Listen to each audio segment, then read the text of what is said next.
ഞാൻ ഫാൻസിന്ന് ഓർഡർ എടുക്കാറുണ്ട് കേട്ടോ, സ്ക്രഞ്ചീസിൻ്റെ ഒക്കെ.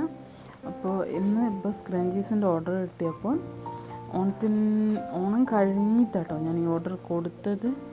ഓണത്തിൻ്റെ 2-3 ദിവസം മുൻപിട്ടാണ് എനിക്ക് ഓർഡർ കിട്ടിയത് കേട്ടോ. അപ്പം തിരക്ക് കാരണം ഞാൻ ഓണം കഴിഞ്ഞിട്ടേ കിട്ടുള്ളൂ എന്ന് പറഞ്ഞിട്ടുണ്ടായിരുന്നേ. അപ്പം അത് ഞാൻ തയ്ച്ചുകൊണ്ടിരിക്കുക കേട്ടോ.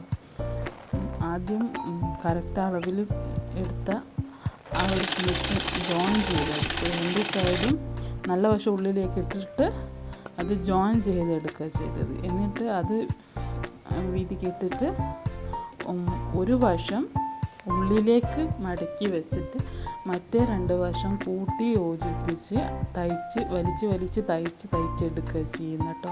അപ്പോൾ നിങ്ങൾക്ക് ഈ വീഡിയോ കണ്ടാൽ അത് മനസ്സിലാവും. ഞാൻ പറയുന്നത് നിങ്ങൾക്ക് മനസ്സിലായില്ലെങ്കിലും വീഡിയോ 1-2 വട്ടം കണ്ടു കഴിഞ്ഞാൽ നിങ്ങൾക്കത് മനസ്സിലാവും കേട്ടോ.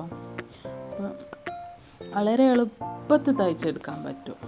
അപ്പോൾ ഞാനിതിൽ ഡീറ്റെയിൽ ആയിട്ട് കാണിക്കുന്നുണ്ട് കേട്ടോ, ഇത് പിന്നെ എങ്ങനെയാണ് തയ്ക്കുന്നതെന്നുള്ളത്. അപ്പം ശ്രദ്ധിച്ച് കണ്ടു കഴിഞ്ഞാൽ നിങ്ങൾക്ക് ഏകദേശം മനസ്സിലാവും കേട്ടോ. പിന്നെ നിങ്ങൾ ചെയ്ത് നോക്കിയാലോ മതി. അപ്പം എളുപ്പമാട്ടോ. ഒരു 65 പീസോളം ഉണ്ടായിരുന്നു കേട്ടോ ഓർഡർ. അത് തയ്ച്ച് കൊടുത്തു. വളരെ എളുപ്പത്തിൽ നമുക്ക് വീട്ടിൽ വെറുതെ ഇരിക്കുന്ന ടൈമിലൊക്കെ ചെയ്ത് നോക്കിക്കഴിഞ്ഞാൽ നമുക്കൊരു വരുമാനം കേട്ടോ. ഈ മെഷീൻ ഏകദേശം ഒരു 10-15 വർഷം പഴക്കമുണ്ട് കേട്ടോ. ഞാനൊരു സെക്കൻഡ് ഹാൻഡ് മെഷീൻ എടുത്തതാണ്.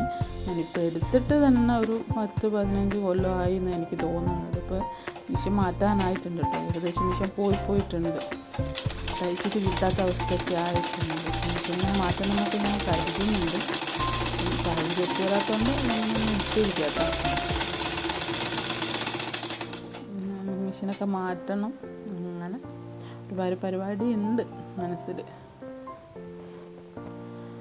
ഇഷ്ടപ്പെടുന്നവരുണ്ട് ഒന്ന് സബ്സ്ക്രൈബ് ചെയ്തിട്ട് ലൈക്ക് അടിക്കുക, എന്നിട്ട് ചെയ്ത് നോക്കട്ടോ എല്ലാവരും. സ്ക്രഞ്ചീസ് വളരെ എളുപ്പത്തിൽ ചെയ്യാൻ പറ്റും. അപ്പം ഞാൻ ഡീറ്റെയിൽ ആയിട്ട് കാണിക്കുന്നുണ്ട് കേട്ടോ ഇതിൽ. ഇഷ്ടപ്പെടുന്നുണ്ട് ഒന്ന് സബ്സ്ക്രൈബ് ചെയ്യുക.